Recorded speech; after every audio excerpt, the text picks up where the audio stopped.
Let's look at this question. The immature male germ cell undergoes division to produce sperms by the process of spermatogenesis. Choose the correct one with reference to above. Question कह रहा है कि जो immature male germ cell है वो division करता है sperm बनाने के लिए, मतलब स्पर्मेटोजोआ बनाने के लिए। इमेच्योर को बोल रहे हैं क्योंकि अभी पूरा डिवाइड नहीं किया है, ठीक है ना। Bye the process of spermatogenesis. Spermatogenesis मतलब इमेच्योर मतलब यहाँ पे स्पर्मेटोगोनिया की बात कर रहा है। किसकी बात कर रहा है? स्पर्मेटोगोनिया की। तो कह रहा है स्पर्मेटोगोनिया जो है वो डिवीजन करता है to produce sperms by the process of spermatogenesis. ठीक बात है। Choose the correct one. सही चूज करना है। You have to choose the correct one with reference to above. इस बात की रेफरेंस में ये चूज करना है। ठीक है, कर लेते हैं भाई। पहला, spermatogonia have 46 chromosomes and always undergo meiotic cell division. कह रहा है स्पर्मेटोगोनिया के पास 46 क्रोमोसोम होते हैं। बिल्कुल होते हैं। Spermatogonia is a diploid cell. वो मियोसिस कर रहा है और कोई भी मियोसाइट जनरली डिप्लॉयड होता है। ठीक है ना। मियोसाइट्स आर डिप्लॉयड और 46 क्रोमोसोम का मतलब डिप्लॉयड होना ह्यूमन में, मतलब 2n होना। और ये बिल्कुल ठीक बात है, इसमें कोई भी दो राहें नहीं है, ये सही है। नेक्स्ट, प्राइमरी लेकिन एक दिक्कत है, एक दिक्कत है स्टेटमेंट में। ठीक है ना। वो क्या दिक्कत है?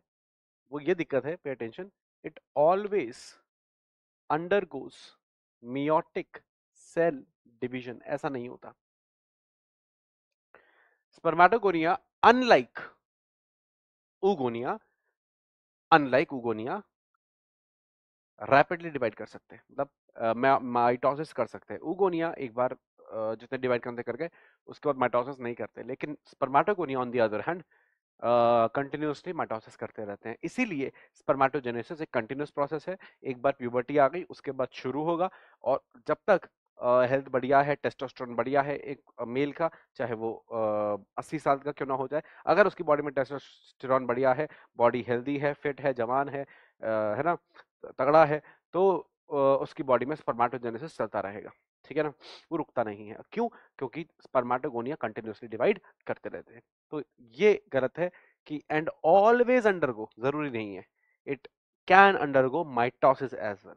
ठीक है ना। तो देखो, मैं भी इसको स्किप करके आगे बढ़ रहा था, तो एग्जाम में ऐसा हो सकता है कि आप भी इसको स्किप कर जाएं, तो ध्यान से, है ना। आगे बढ़ते हैं। Primary spermatocytes divide by mitotic cell division. बिल्कुल ठीक बात है। एक मिनट माफ कीजिएगा, आई एम रियली सॉरी, गलत बात है। Primary spermatocyte divide by mitotic cell division नहीं।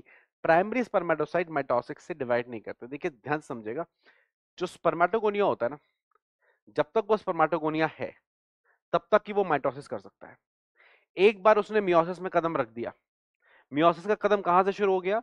जैसे ही वो बना प्राइमरी स्पर्मेटोसाइट, वैसे ही उसने मियोसिस में कदम रख दिया। जैसे ही उसने मियोसिस में कदम रख दिया कि भैया अब मैं मियोसिस करूंगा, now there is no stepping back. फिर आप पीछे नहीं जा सकते, फिर आप माइटोसिस नहीं कर सकते। ठीक है। तो प्राइमरी स्पर्मेटोसाइट बनने का मतलब उसने मियोसिस में कदम रख दिया है। अब मियोसिस ही होगी, माइटोसिस नहीं होगी। तो primary spermatocyte divide by mitotic cell division is wrong, they divide by meiotic cell division. आगे देखते हैं।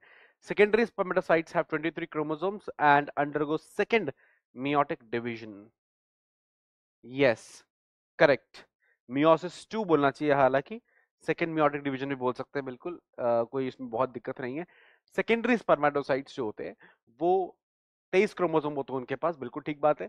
And undergo second meiotic division, ये भी ठीक बात है। देखो आपको पता होगा स्पर्मेटोगोनिया मैच्योर होता है थोड़ा सा टू फॉर्म प्राइमरी स्पर्मेटोसाइट। ठीक है ना। प्राइमरी स्पर्मेटोसाइट करते हैं meiosis 1 to form secondary spermatocyte, and secondary spermatocyte करते हैं मियोसिस 2 यानी second meiosis to form spermatids. तो ये बात एकदम क्या है, ठीक है। हमारा आंसर ये हो सकता है, होगा भी, लेकिन हम एक बार डी देखकर डबल श्योर हो जाएंगे। ठीक है। D, spermatozoa are transformed into spermatids, उल्टा लिखा हुआ है, it's vice versa. Spermatids are transformed into spermatozoa, ये होता है। ठीक है ना, उल्टा लिखा है तो गलत है, ये भी गलत है।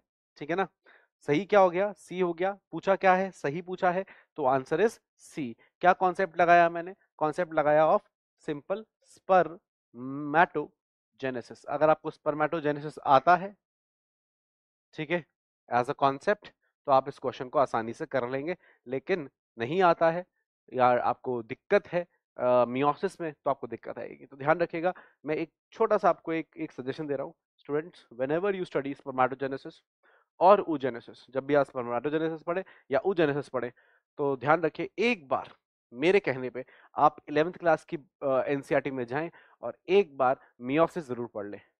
आप मियोसिस एक बार ओवरऑल पढ़ लोगे, उसका कॉन्सेप्ट समझ लोगे, तो आपको स्पर्मेटोजेनेसिस और oogenesis पढ़ने में बहुत ही क्या होगी, आसानी होगी। खैर, हमारा आंसर है सी और कॉन्सेप्ट यूज क्या है, स्पर्मेटोजेनेसिस का।